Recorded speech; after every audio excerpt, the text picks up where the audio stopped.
Well, in our last session, we finished up the prophecies that Jacob was giving his sons, and the last one was Joseph. And this was an extraordinarily long prophecy because Joseph was so well loved by Jacob.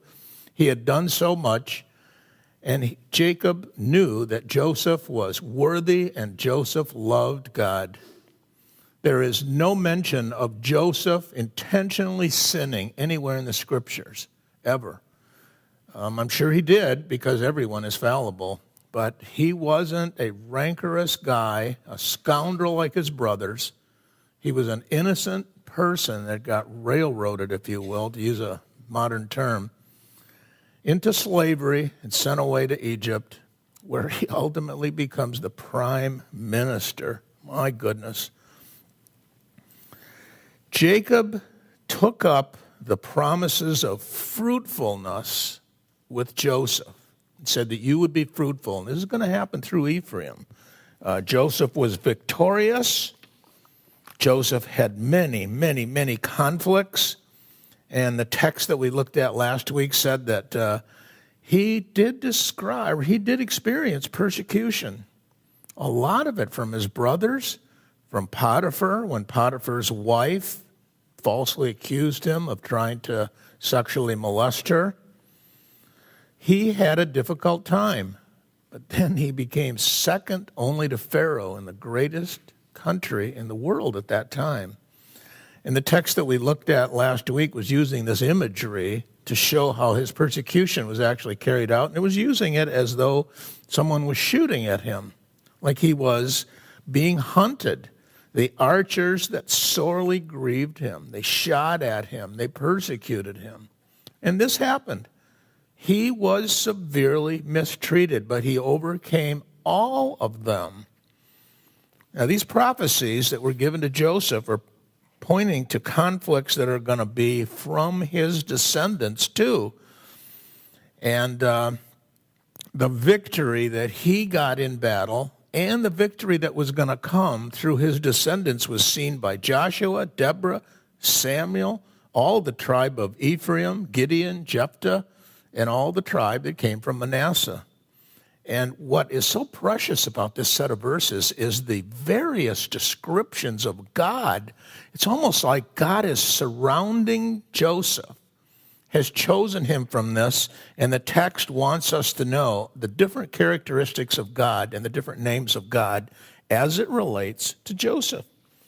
And these are some of the titles. There are just only 8 of them I put down on your notes there. But the mighty one of Jacob, the shepherd, the rock of Israel, your father's God, the Almighty, the one who ensures blessings from the heavens above, the one who ensures blessings from the deeper below, and the one who ensures blessings from the breast and the womb. All of these characteristics of God are given in this section of Scripture to magnify Joseph and show him and show us that Joseph was indeed blessed, led by God, followed God, knew God, and wanted to please God. And above all, he trusted him. He trusted him. He knew in the worst circumstances that God was still there with him. He was right down there in the jails with him. He was right down there in the pit where his brothers had put him. Yeah, he was crying and wailing. He was just a 17-year-old kid. But he knew the Lord. He knew the Lord. And the Lord saved him out of all of that. Joseph gets the double blessing. Now, we remember now that Joseph was chosen by his dad, Jacob, to be the firstborn or to take the status of the firstborn after Reuben sinned. Reuben was an unsettled character, the firstborn of Leah, and he had good qualities, but he really fell apart when he had intercourse with his father's concubine. That just ruined him from getting the preeminence in the firstborn position. So Jacob split it up. Judah ended up getting the preeminence, which would mean that the Messiah would come through his line, and Joseph got the double portion of the worldly goods and the blessings that could come. He replaced Reuben in that position. The text that we looked at last week then went on to the final person of Jacob's 12 sons, which is Benjamin. And Benjamin was the last, the youngest. He got a very small piece of territory, but it was in a very difficult spot because it was right adjacent to Judah and the other tribes. It was just on the north side of Judah, near Jerusalem, a spot where there has been a lot of wars. The imagery in the text that we looked at last week portrays him, or at least his progeny, as warlike and predatory. And he wasn't like that himself, but because of where he was given that property, his progeny became like that. Ehud was one of the judges, and he was a Benjamite. Deborah, during the Civil War, it said that they mustered 26,000 men with swords and 700 crack slingers, and they fought back savagely against the other tribes. I mean, these guys turned out to be very, very strong warriors. And it's all because of where their geography was situated. They had to fight. It's just like Israel today. Israel has to fight. Israel's in a land with a lot of crummy neighbors that want to just beat them up, and they're not going to let them. They've won every battle that they have engaged in since they became a state. Every one. And most of them in the early days were without sufficient arms. They pushed back mighty nations like the Egyptians, who at that time had a massive army in 1948. Jews didn't have anything except old World War I weapons that Czechoslovakia gave them. And this is the same situation here we see with Benjamin. Same situation. He provided skilled archers. Two of David's heroes came from this tribe, Abiezer and Ribai. And it's all because of the geography. It's all because of the geography. Some of the famous guys that came from here were Jonathan, Saul's son, Saul as well, and Mordecai and Esther in the book of Esther, and the Apostle Paul was a Benjamite. So there's other references to this tribe that I put down there, and as you go through those, you can see the general warlike characteristics of these folks that came from Benjamin. And then we looked at the death of Jacob. I'm going to pass by that section for now because I'm going to pick it up with today's material. I just want to go to what I've called the epilogue here and finish up the review with that. The designation of Jacob's 12 sons, also known as the 12 tribes of Israel, appears about 10 times just with that reference, without any individual names attached to it in the Old Testament. However, there's 24 other appearances where those names are shown, and they're listed in one order or another. And in your notes last week, I put all of those down, and I listed all the orders. If you weren't here last week, ask me, and I'll get a copy out to you of that. You can see where each one of the listings, where it came from, and what the actual sequence of the listings was. And they all differ slightly from one another. It's not 100% clear why the Lord did this. I can tell you that there's no happenstance in the Bible. There's a reason for that. We just don't know exactly what it is. I've heard a lot of speculation that's really not worthy of passing on because it's just all guessing. Nobody really knows.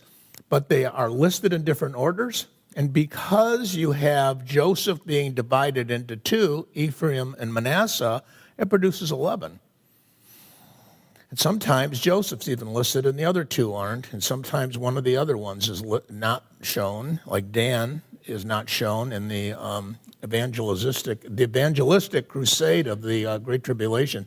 It's just not clear why that has happened. But at different times, for different reasons, God has chosen to only have some of them and not all of them. But it's always 12. Almost every time, as I remember, it's always 12. The actual birth order of these guys, it starts with Leah, who is the first wife, and she gives birth to Reuben, Simeon, Levi, and Judah. That's 1, 2, 3, 4. And then later, after, she gives birth to Issachar and Zebulun. So there's 2 more, but they're number 9 and 10. So Leah was the most fruitful of the wives that he had. Bilhah, Rachel's slave, gives birth to Dan and Naphtali, number 5 and 6. Zilpah, who was Leah's slave, gives birth to Gad and Asher. And then finally, Rachel, his beloved wife, gave birth to Joseph, and then she died in childbirth with Benjamin. So we think that she was probably like 39, 40 years old when she passed. Manasseh and Ephraim are often listed separately, and sometimes because of the way Manasseh's territory has 2 different geographies, that sometimes they're listed separately, east and west Manasseh. So it's really not clear why it is that way in the Bible, but it's a great fertile environment for speculation. What I've done, and what I did last week here and recreated it here, is I put down the Hebrew meaning of the names. And each Hebrew name has meaning. Some of our English translations, as a matter of fact, will put the meaning down instead of the name. They will translate it that way. Instead of saying the name, they will put down the translation. I see this in the prophets pretty frequently. So Reuben is see a son, Simeon is heard, Levi is joined, Judah praise, Dan he judged, Naphtali wrestled, Gad fortune, Asher happy, Issachar hire or reward, Zebulun is honor, Joseph he adds, and Benjamin son of the right hand, or son of the south, and then Manasseh is making to forget, and Ephraim to be fruitful. So you can play with those lists, and as I said, if you weren't here last week, I'll get those notes to you so you can see how those lists are all laid out. But it's kind of fun to play with them and the names and see what kind of a little sentence you can put together, a little story. The death of Jacob came right after he had finished prophesying to his children. He was ready to die when he got Joseph and said, look, I need to talk to you. And he changed the birth order in terms of the blessing between his 2 sons.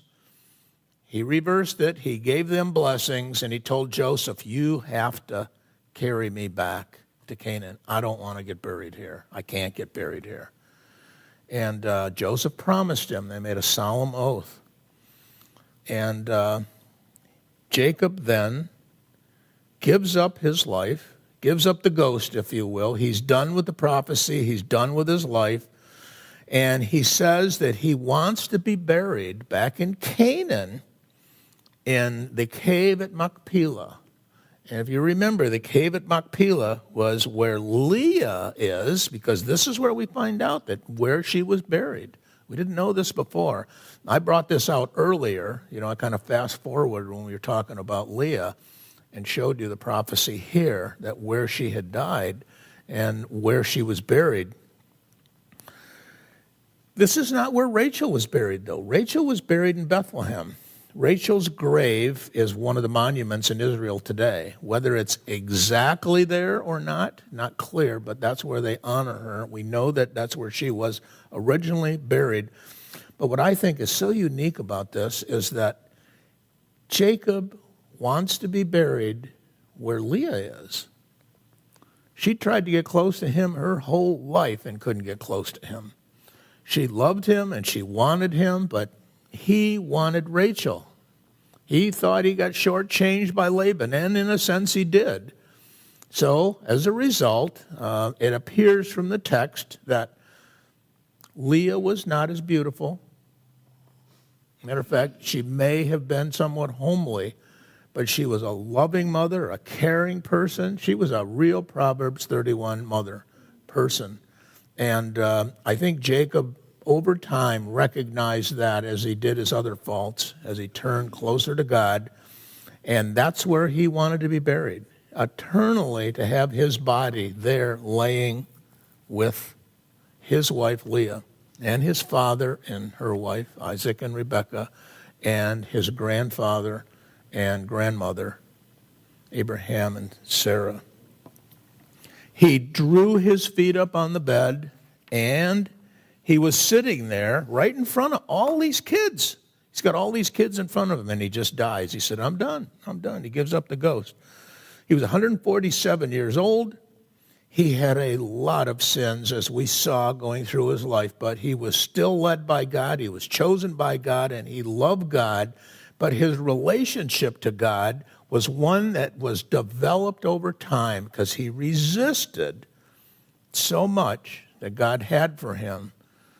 But he got it all. He got it all. It's just he kind of did it in a circuitous way. He didn't do it straight ahead and just attach himself to God and be a child of God, led by God all the time. But in the end, he was. 147 years. He died as a man, a genuine and great faith. He learned where his blessings came from. He knew that his blessings came from God. God met with him. The angel of the Lord fought with him, wrestled with him, changed his name to Israel, started a new nation from him. And he had this privilege to hand this on to his sons. They would be the nation Israel. And as we said before, there were 70 of them at that time that went into Egypt, including Joseph, 70 of them. And when they came out of Egypt 400 years later, it was over 2 million. The most conservative estimate I've seen is 2.2 million. They came out a huge nation for that point in time. He knew that his progeny was going to populate the world because, amongst other places, in Genesis 32:12, the text says they are going to be as the sands of the sea. And they have. They've become a major nation on this earth. Small in size, but powerful in this world. Israel, for a little teeny piece of real estate, is in the news every day. And the politicians are constantly talking about, what do we do about Israel? What is president doing? Why did he not meet with the prime minister? I mean, it's every day there's something about Israel. They are a huge, huge player. There isn't any other nation on the face of this earth that stopped being a sovereign nation for 2,500 years and then came back as a sovereign nation that has world preeminence. And it's just a little teeny thing on the map. Just think about that. It's like having Rhode Island as a major world power, It just doesn't happen. It has to be that God is leading them back, just like he said he would. The text then moves on. From Genesis 50, we're starting in the last chapter here. Verses 1-3 says, And Joseph fell upon his father's face and wept upon him and kissed him. And Joseph commanded his servants of physicians to embalm his father, and the physicians embalmed Israel. And 40 days were fulfilled for him, for so are fulfilled the days of those which are embalmed. And the Egyptians mourned for him 70 days. Joseph loved his dad. He loved him unconditionally, and his dad loved Joseph. He knew where Joseph was going, or Joseph knew where Jacob was going. It wasn't a mystery. He knows God. He knows the hereafter. He knew that, but you still miss the person that's gone. Their animation stops. You can't talk to them. There's no movement, and you know where they are. We don't mourn like the heathen do. The heathen go on for weeks, maybe months and years. They never get over this because they don't understand it. What we are missing when a loved one dies is we are missing that immediate interaction we have with them. We're missing the animation, but we know where they are. And our mourning lasts, but not as long as the heathen. Not as long as the heathens do. We know where they are. Joseph was reflecting on his life experiences with his dad. Everything, when somebody close to you dies, your mind just flashes back to all the experiences you had, and all Joseph had was great experiences with his father. Great experiences. He was a good son. He did what his dad wanted him to do. And as a result, they had a great relationship. His father had chosen him more than once to have a preeminent position. Sometime in the future, death will be overturned. There won't be any physical death. We are all going to have resurrected bodies, and Revelation 21:4 says that there won't be any more sting of death. There won't be any more sting. It will be gone.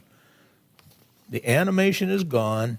He felt the loss, and he closed his father's eyes. He closed his father's eyes. And we see that that was prophesied in Genesis 46:4, that Joseph would close his father's eyes. So what goes on from here is the embalming and the funeral and finally the burial. Joseph commanded his servants, the physicians, to embalm his father. Now, in ancient Egypt, they embalmed the royalty, and if anybody could afford it, that was not royalty, that was not part of the high-ranking or the wealthy, you could buy an embalmer. And the embalmers that they used, there was professional embalmers. It was what we would call it the undertaker today, but the embalmer did something a lot more than what an undertaker does here today. They were magicians, and they would bless the organs and dedicate them to Horus, one of their gods. Joseph wanted to avoid this. He did not want that at all. But he had to embalm the body because it was going to go back to Canaan, and it couldn't be decomposing before he got it back. So he had to go through the embalming process, at least partially. So he chose his physicians to do this, not the professional embalmers.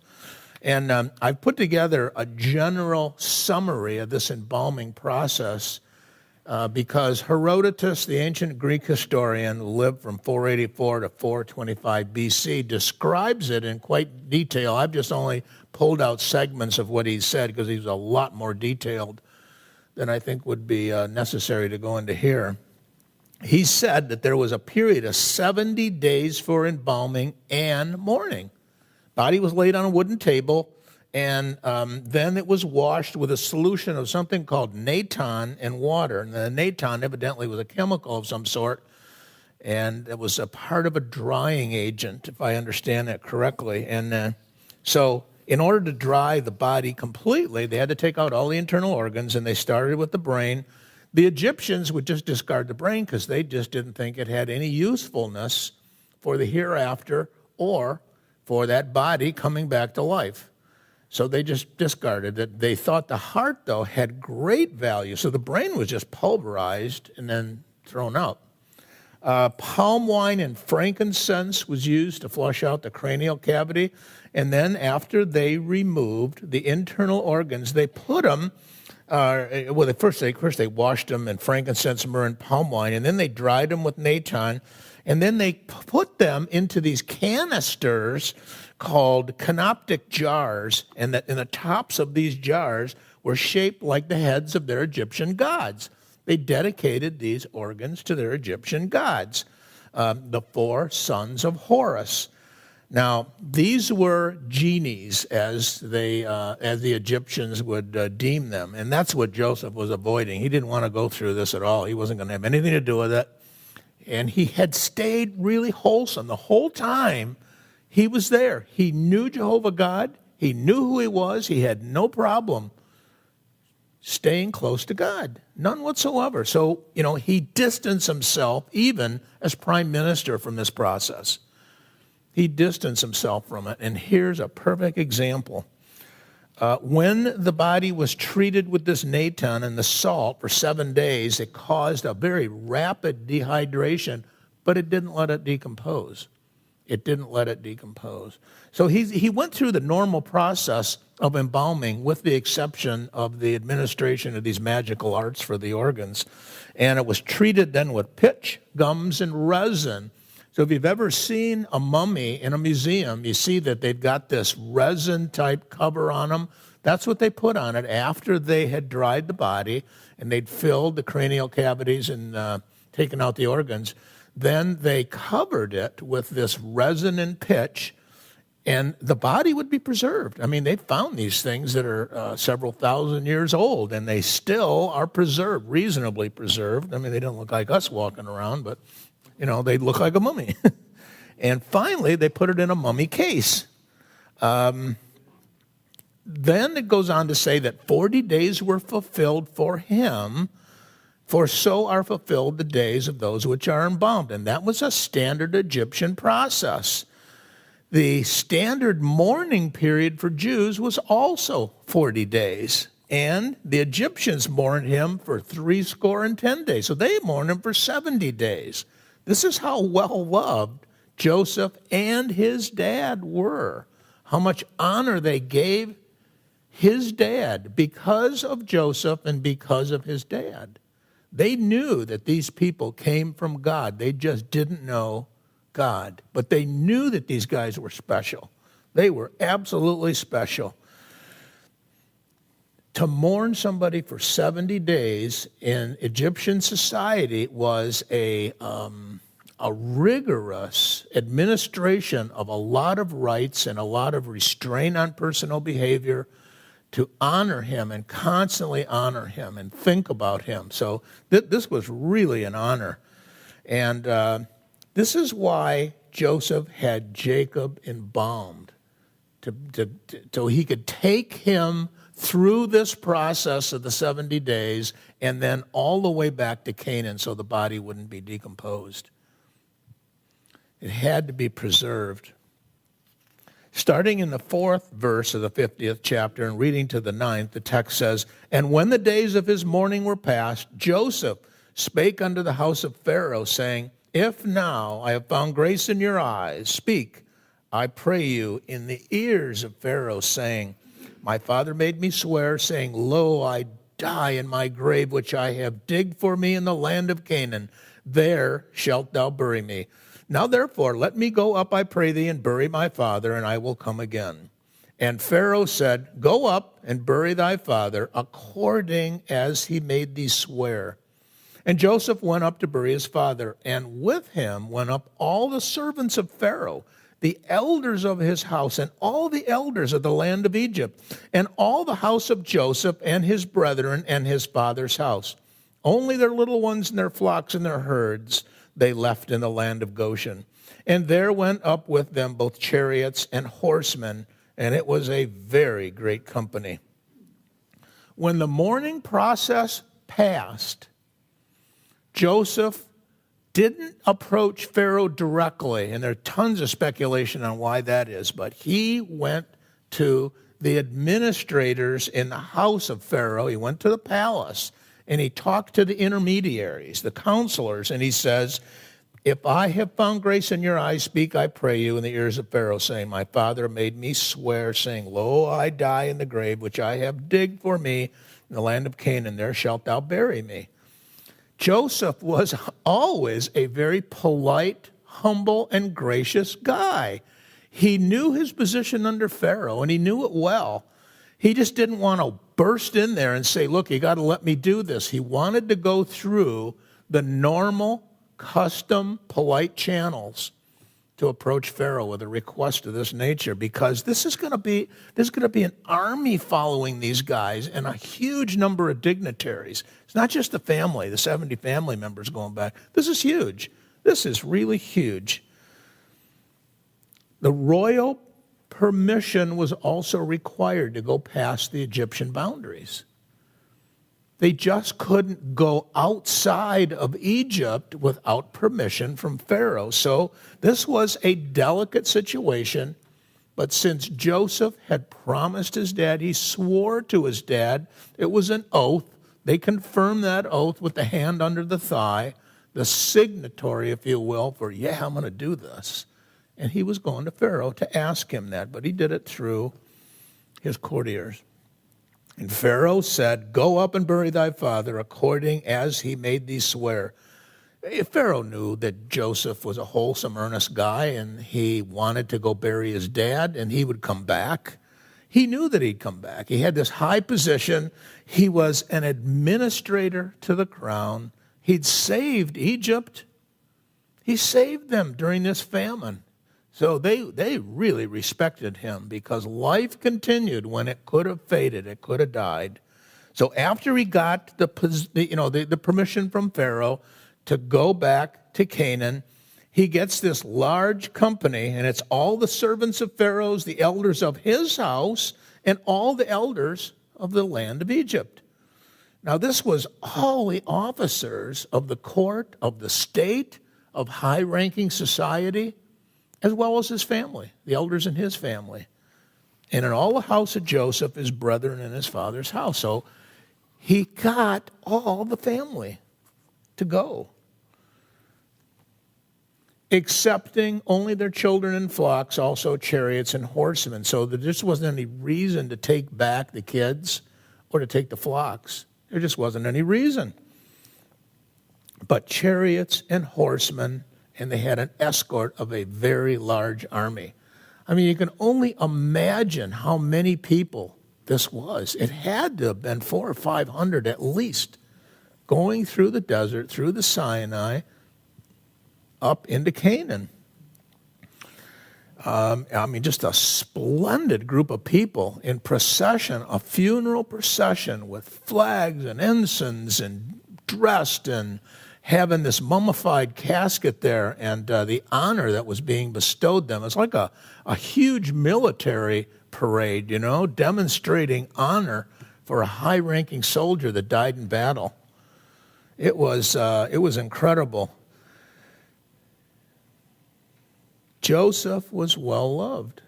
He was well-loved because of the style of life that he led, being close to God. People see that.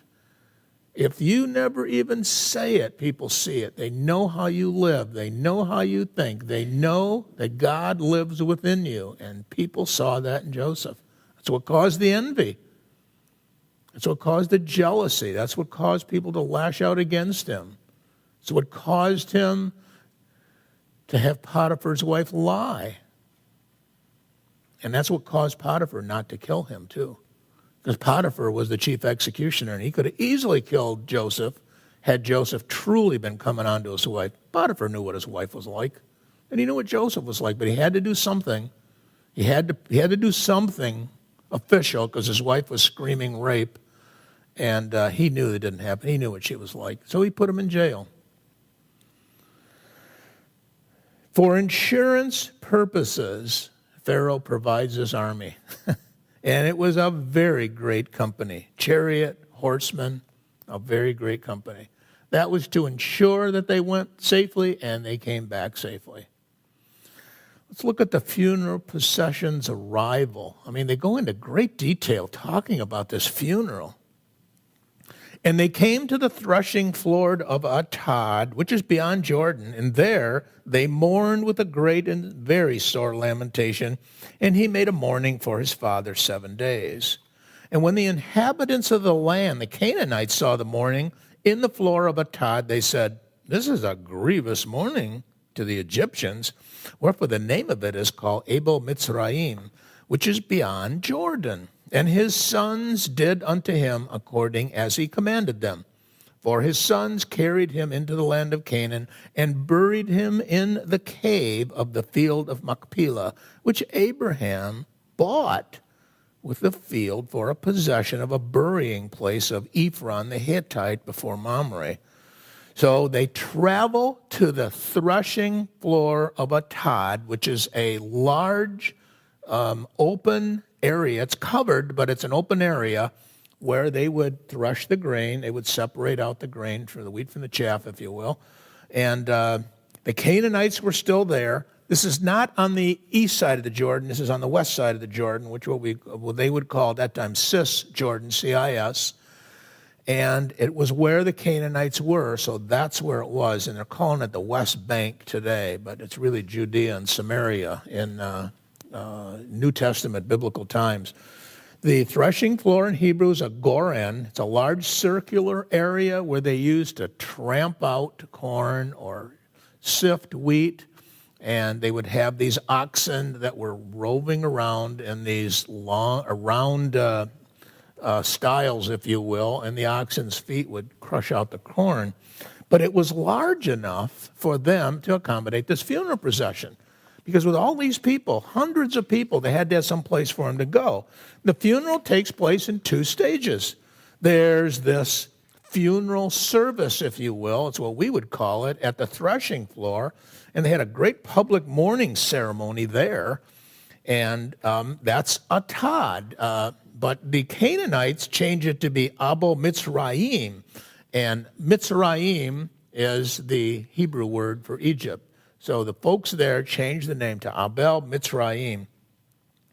And here is where the formal Egyptian participation ceased, because the family then went on about a week later to the cave of Machpelah, and that's where the body was privately buried. So the family broke off from the rest of the Egyptians and traveled the rest of the way to the cave of Machpelah near Mamre, and it was just the local family, You know, we're probably talking 100 of them at least, maybe 150. Jacob did as his sons asked. Jacob's sons did as he asked, They brought him back to Machpelah, which Abraham bought, by the way. Abraham bought property there. He bought property. And you may remember that Israel bought property too. Israel bought property. When he was on the way back from Haran with his group, and where Laban met with him for the last challenge, and then just before he met with his brother, was who he thought he was going to have a war with, he bought property up there in the north too. The Jews have bought property in the past. Even though God gave them that, there was a couple of purchases that were also shown in the scripture. Abraham, Isaac, Rebekah, Leah, and Jacob are buried in the cave of Machpelah. Jacob's life finally comes to an end, and he's resting in the family burying place, awaiting resurrection like all of us will. When we all leave, our bodies will come back to life, and they'll leave this earth, and we will be joined together with the Lord with bodies that live forever. Amen? Let's pray.